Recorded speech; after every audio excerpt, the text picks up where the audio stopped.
O perdão traz cura. O perdão também é adoração. Perdoar também é adorar. Perdão traz cura. É sobre isso que vamos falar hoje.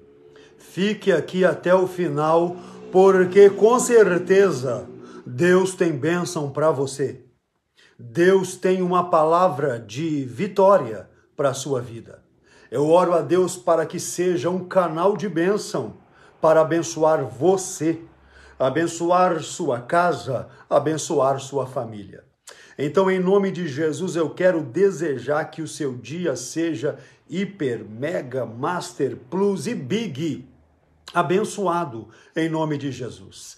Tenha um dia muito abençoado em nome de Jesus. Eu quero desejar para você um dia de vitória, para você e para sua família.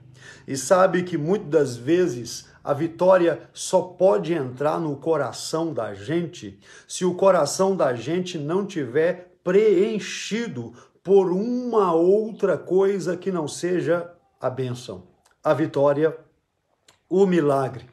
Muitas das vezes, para o coração da gente ser esvaziado, a gente precisa pedir Deus para nos dar um coração que esteja limpinho.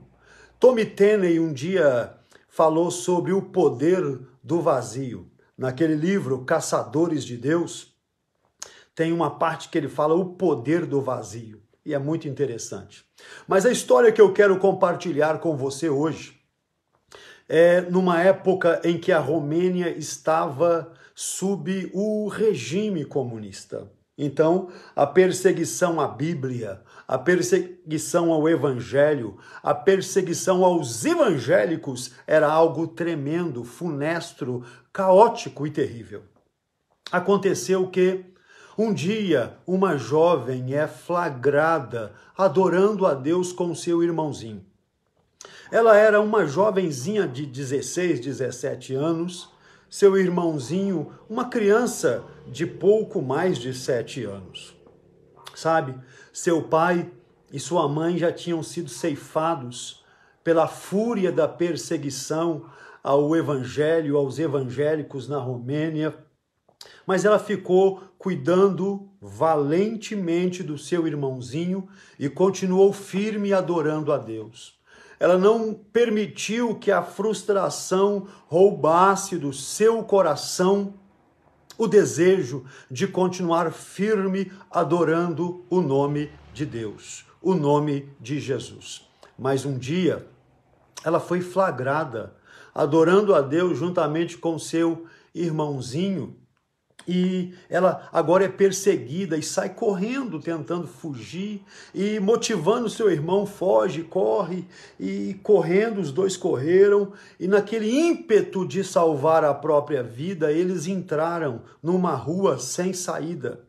E os soldados vêm perseguindo, tentando alcançar, e vão alcançar porque ela está num beco sem saída. Ela vê o muro, toma um impulso, sobe, pendura, consegue subir para pular do outro lado e diz o irmão, vem e me dá a mão que eu vou puxar você.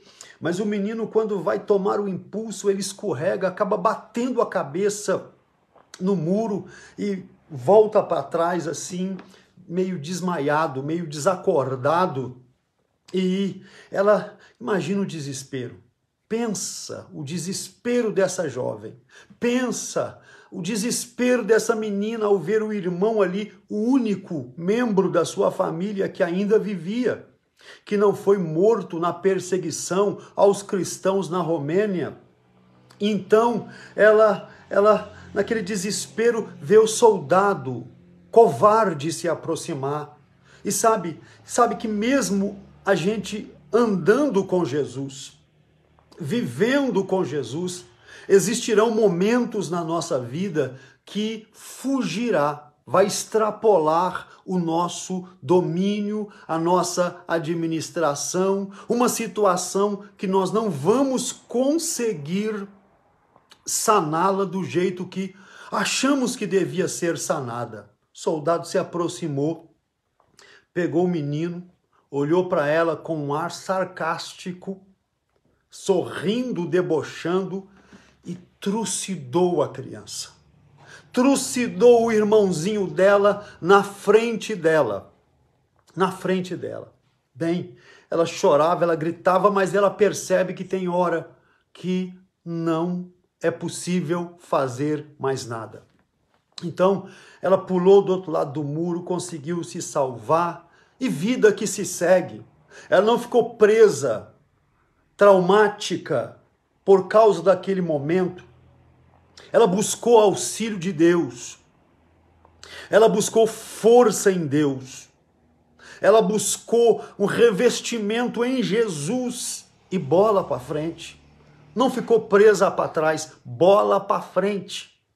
Continuou prosseguindo, continuou caminhando, e ela foi estudando, se formou em uma enfermeira, continuou estudando e se formou em médica.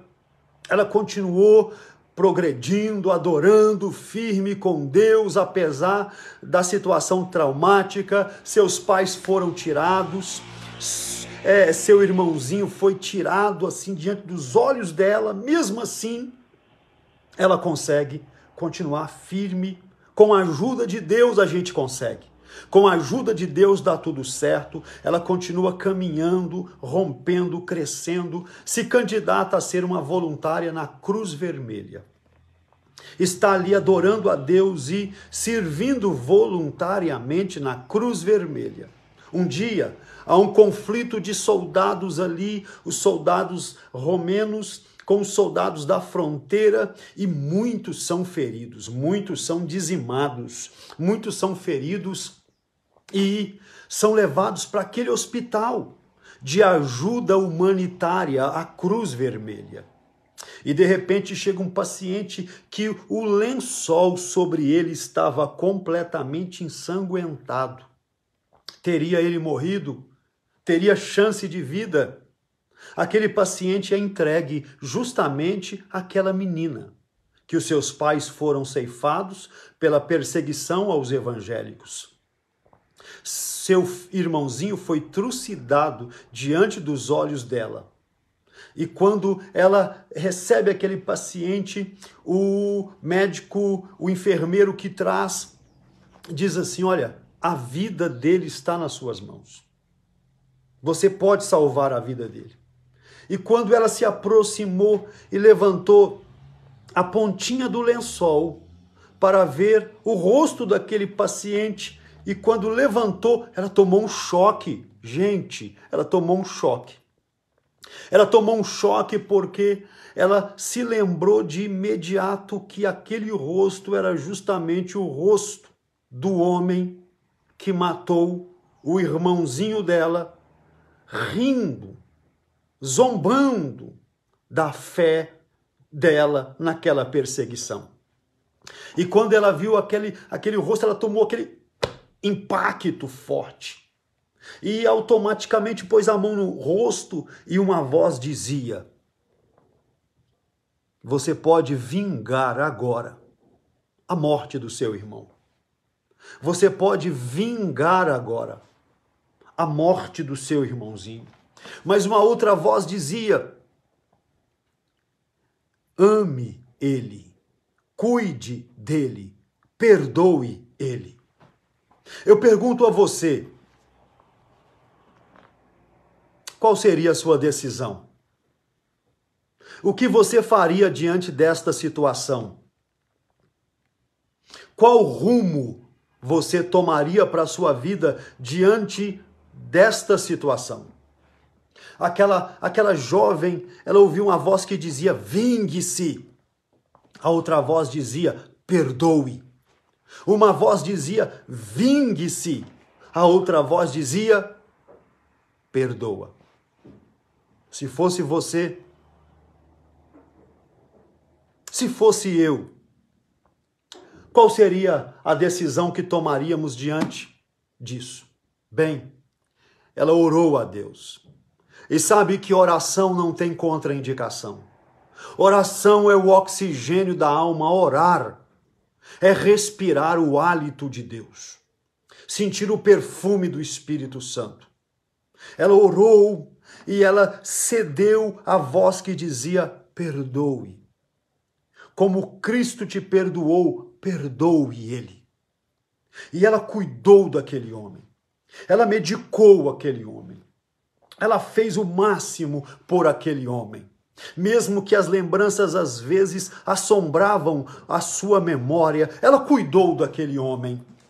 E um dia o homem se levantou, conseguiu se firmar sobre muletas, e ela ali, quando entrou no lugar que ele estava, na sala que ele estava, e ele olhou para ela, e ela olhou aquele homem de pé, a dor no coração foi muito grande.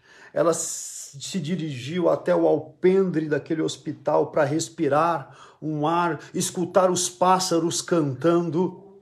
E ela, então, aquele homem se lembrou dela.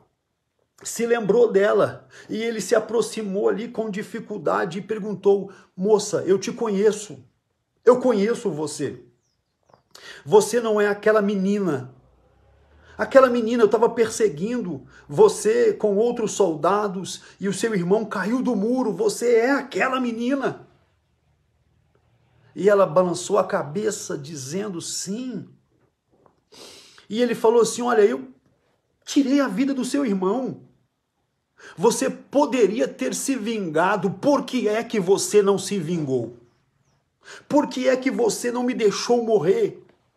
Por que é que você não vingou a morte do seu irmão, o assassinato do seu irmão?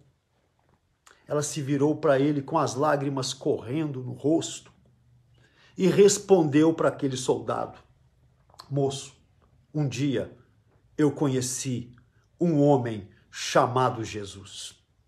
Ele deu a sua própria vida por mim, para me salvar. Ele me perdoou de todos os meus pecados. Ainda infante, ele perdoou-me de todos os meus pecados. E ele disse assim, que eu devo perdoar também. Então eu decidi, eu poderia me vingar, mas eu decidi te perdoar, porque Jesus me perdoou. Aquele homem chorando disse: eu me arrependo, se eu pudesse voltar atrás, eu me arrependo. Como eu faço para receber Jesus também? Como eu faço para ser de Jesus? Será que Jesus me recebe? Será que Jesus me aceita? Será que Jesus me quer ali ao lado dele? Ela disse: sim, Jesus te ama. E aquele homem aceitou Jesus. Já imaginou? Já imaginou se ela tivesse se vingado?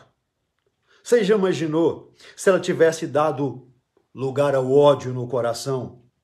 Se o coração dela não tivesse, vou lembrar de novo, o poder do vazio, tivesse vazio para ser preenchido pelo perdão, pelo amor de Deus, qual seria o final dessa história? Fato verídico. Eu vou ler um texto na Bíblia que está escrito em Romanos, capítulo de número 12, a partir do versículo 17. A ninguém torneis mal por mal, não pague o mal com o mal. Procure as coisas honestas perante todos os homens. Se for possível, quando estiver em vós, tendes paz com todos os homens. 19. Não vos vingueis a vós mesmos, amados, mas dai lugar à ira de Deus, porque está escrito: minha é a vingança, eu recompensarei, diz o Senhor. Versículo 20. Portanto, se o teu inimigo tiver fome, dá-lhe de comer. Se tiver sede, dá-lhe de beber. Porque, fazendo isto, amontoarás brasas de fogo sobre a sua cabeça. 21. Não te deixes vencer pelo mal. Vence o mal com o bem. Eu vou concluir a minha reflexão de hoje Eu sei que é muito forte o impacto de tudo que você ouviu aqui. Mas vou concluir a minha reflexão de hoje com a seguinte fala de Rui Barbosa. Chegará um tempo, disse Rui Barbosa, que os homens sentirão vergonha de serem honestos, de serem pessoas boas, de serem pessoas íntegras. Meu querido, minha querida, este tempo chegou. Este tempo já chegou, mas cabe a mim e a você decidir se vingar ou perdoar. Olha, cabe a mim e a você decidir. A palavra de Deus é o caminho que eu vou seguir ou vou seguir o fluxo do mundo? A Bíblia diz: não vos conformeis a este mundo, mas transformai-vos pela renovação do vosso entendimento. Deus abençoe você. Deixa no comentário, compartilha com alguém. Vamos levar esta mensagem de fé para mais alguém no nome de Jesus.